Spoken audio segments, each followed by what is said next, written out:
Kapag may mga tao naman, especially kapag madami na yung tao, binababa ko yung cellphone ko. May mga kasalubong kami ng anak ko na lalaki.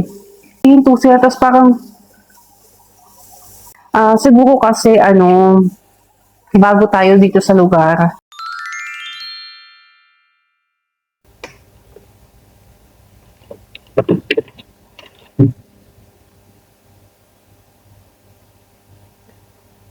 Good morning mga be, mag-skincare lang ako. Kanina pa ako actually nagising, 3 o'clock. Tapos natulog ako 12:30. Wala akong tulog, grabe. Sama ng pakiramdam ko, parang may hangin yung ulo ko ngayon. Mag-skincare lang tayo. This is vitamin C from Brivant Glamour. Masama ang pakiramdam ko guys. Hindi ko alam kung matutulog ulit ako or hindi.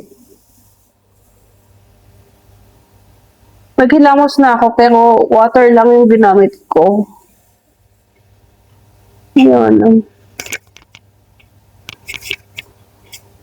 Tinatamad ako kumilos ngayon pero may gagawin kasi ko kaya hindi pwede. Ayoko din namang uminom ng kape kasi kahapon kung uminom ako ng kape kaso nga lang parang tumaas yung blood pressure ko. Hindi ko alam kung bakit. Kaya umiiwas ako sa kape kasi after ko uminom ng kape, sumasama yung paramdam ko kahit konti lang yung ininom ko. And magsa-sunscreen lang tayo. Hindi na ako nag-moisturizer kasi parang yung sunscreen ko parang moisturizer na din. So, para hindi heavy sa face. Dahil ngayon summer na guys. At masyado nang mainit na. Kaya iniiwasan ko yung mga patong-patong na skincare or makeup. Usually ngayon talagang totally blush on and lip tint or lipstick na lang ako. Ngayon, mag-aayos ako ng aming kusina. Sinabi ko na to kagabi, yung last vlog ko. Kailangan kong ayusin yung mga spices namin at kung ano-ano. Basta inaatok ako guys. So, ito guys, yung aming bagong kusina. Sobrang liit lang dito, kaya ang bala ko talagang gawin is maglagay ng mga hanging shelves. Pero hindi ko pa alam kung kailan ko siya magagawa talaga. Sa ngayon, ayusin muna natin yung mga spices namin dito. At itong mga cabinet na to, wala pa siyang laman. Empty pa siya at hindi ko pa rin siya nalilinis. Actually. Kasi hindi ko pa siya binubuksan. So, hindi ko alam kung gaano kadumi yung itaas. Pero ngayon, naayos ko na itong nalagyan namin pinggan. Madami pa din kami pinggan sa loob. Hindi ko pa nilalagay lahat kasi nga ang liit ng ng kitchen namin dito. So, kailangan kong piliin lang kung ano talaga yung mga ilalagay ko. Akyat lang tayo, guys. Buksan natin to. Tingin ko, dati silang may ipis dito before.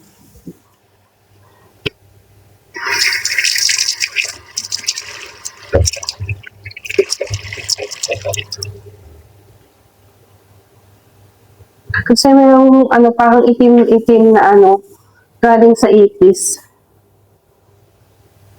Pero parang naglinis na din sila. Nag-spray na. So, in fairness guys, dito sa cabinet nila medyo bago-bago pa siya. Hindi siya yung lumang-luma na parang hindi pa siya ganun katagal na pinagagamit.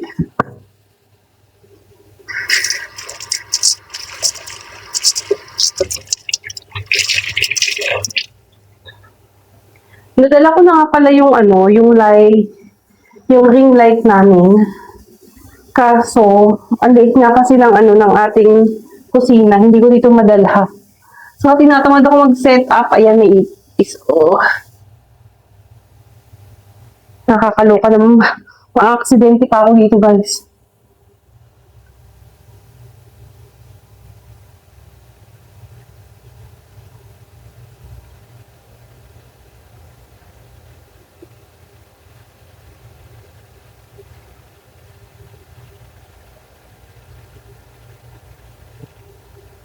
ipis nga dito dati kasi merong ano sa taas. Yung something sa taas.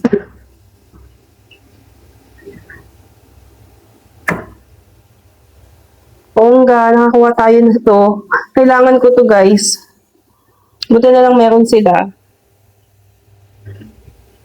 Ilalagay ko to sa ano, sa kwarto or basta dito para may mga sabitan kasi nga ang liit lang ng kitchen.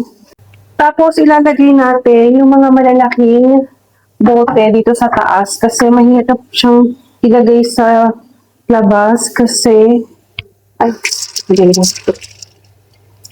hindi ko naman to everyday ginagamit. Yung salt and pepper lang yung ilalagay ko sa labas saka yung mga maliliit. And this one, matanda may mga sugar siya. Parang natapunan to ng sugar. Isin na natin. At ayan. Gases.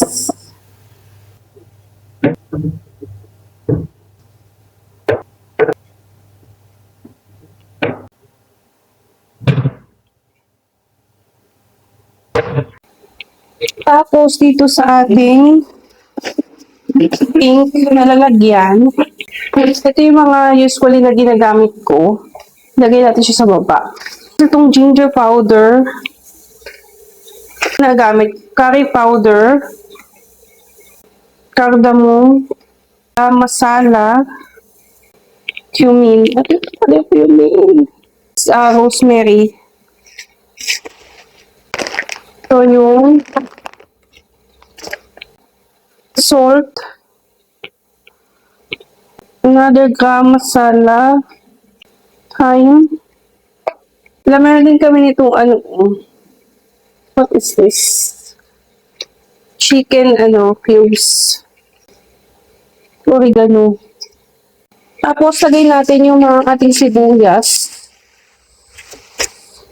Bawang. So, ito sa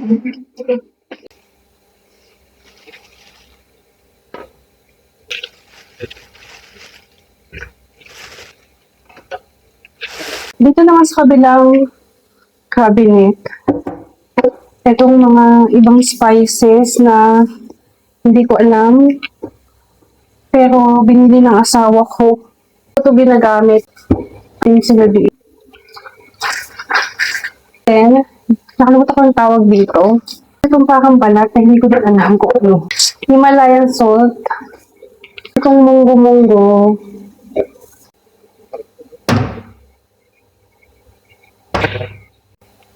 Tanggalin natin dito kettle natin.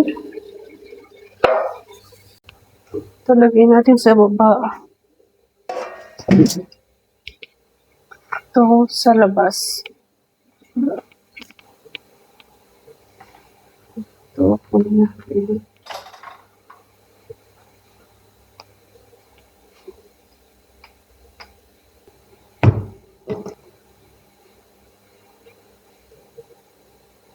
Ayan, sabihin natin yung ating table. Tatanggalin natin.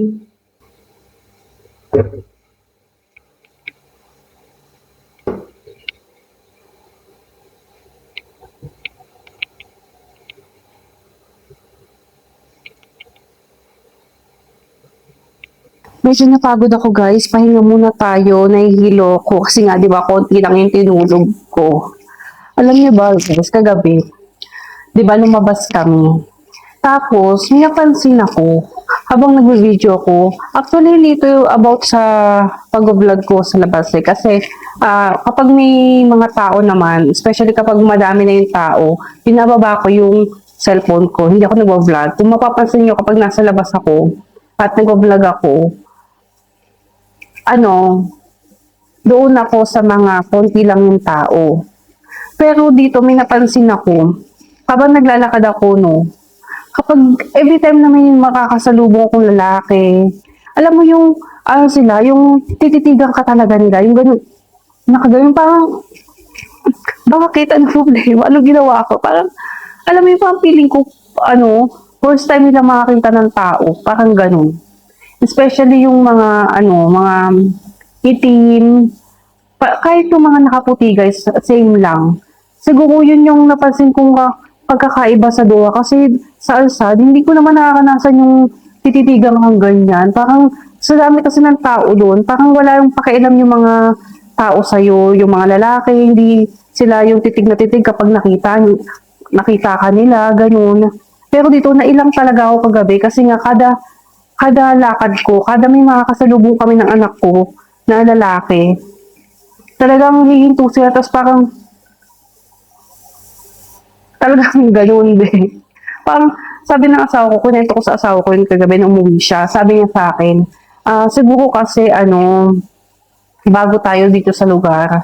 Kasi nga, maliit lang yung lugar, di ba? Tapos parang siguro familiar sila sa mga tao dito. Baka kasi first time ka nilang makita, ganun.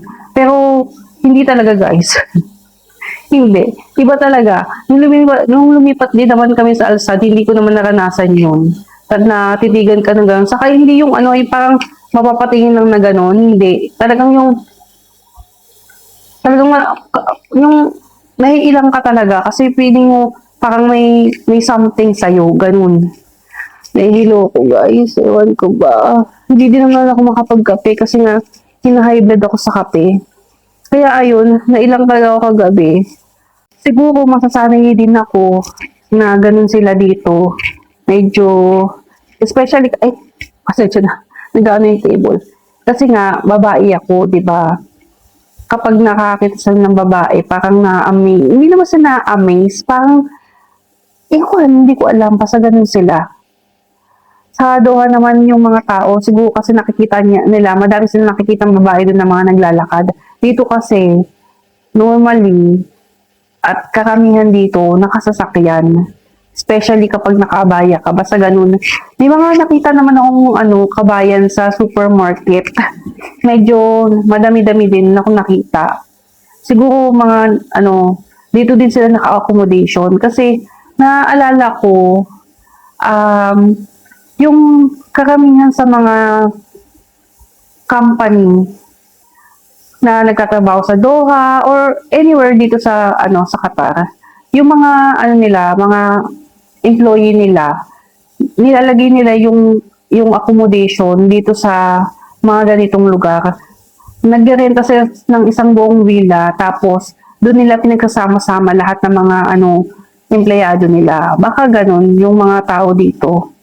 Kasi yung tinirhan din namin before, umuslal din yun, pero mas malayo dito. Kasi itong Alcartiyat, siya, bungad lang. Doon sa dating-dating namin tinirhan, meron na akong nakita minsan doon na isang malaking bus and minibus ganun. Nagbababaan yung mga empleyado. Hindi ko alam kung saan sila nagtatrabaho, pero nakita ko sila kasi yung mga naka-uniform kaya malalaman mong empleyado sila. Tapos meron din akong nadadaanan before na ayun nga, isang buong villa sila. Makikita mo iba't ibang yung mga nakatira, iba-ibang lahi. Halata mo talaga na na accommodation yun kasi sila may bus na nakaparada sa harapan ng bahay nila, isang buong villa. Ayun, sama-sama sila doon. Normally sa mga ganitong lugar sila kumirenta ng bahay kasi dito more, yun nga sabi ko sa ibang mga vlogs ko, 'di ba? More on villa kasi dito. Saka siguro mas ewan ko, hindi ako sure doon sa mga villa, parang mas mura dito or what. Basta kasi nga doon sa Doha, normally mga doon, mga flats. Yung dating accommodation din namin, flat din yun. Kaya, mas mahal ata yun. Kapag kasi talaga yun eh.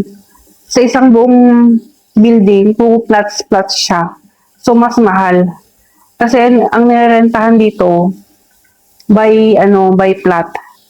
Unlike dito sa Alcartiyat or dito sa Umuslal, isang buong villa na na yon, sarado na yung renta. Kumbaga fix na yon. Ganun, basta mas mahal doon talaga.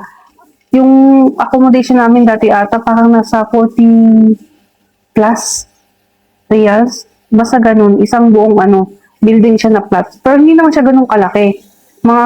tatlong palapag lang. Ganun, pero ang mahal. Kaya siguro karamihan dito kumukuha ng mga ng mga accommodation ng mga empleyado, ganun. Guys, yun lang. Mag-vlogs ulit tayo bukas or mamaya. Kasi ngayon, isasarado ko to para hindi masyadong mahaba yung vlogs ko. Tapos, ma-edit ko siya agad-agad. Yun. Kaya, see you guys tomorrow. Bye! Sumasakit talaga ulo ko.